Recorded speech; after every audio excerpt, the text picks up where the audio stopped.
ityeli lesibini intetho engobume besizwe isenziwa ngeli xesha elilizwe liphantsi kwemo yonqunguphalo. Yandiswe ngenyanga de kube ngolwesibini weveki ezayo. The state of disaster must end, and it must end right away. And that is to make sure that we can remove the uncertainty that still hangs over businesses. Elinye iqela lifuna ukuba umongameli eze nesisombululo sokulwa ubundlobongela nokuphelisa imigaqo-nkqubo ephuhlisa abantu abamnyama kwezoqoqosho. Ngelixa elinye lisithi makalahle esikhundleni sakhe kuba woyisiwe ukwenza izithembiso zakhe.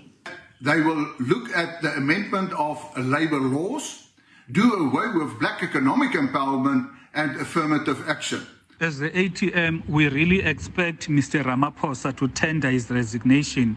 He has failed the country countless times. He was elected as a president of the country in 2018. 4 SONAs later, we are yet to see any tangible improvement in the lives of the people of our country.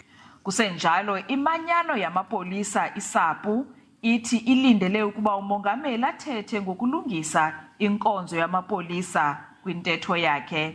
We expect the president to talk to the implementation of the panel of experts' reports of Marikana and the July unrest as a matter of urgency to improve policing in South Africa. Umongameli uza kuyenza intetho engobume besizwe kwiholo yesixeko saseKapa ngorhatya ngolwesine. Ndingululama Matya weendaba ze-SABC ePalamente eKapa.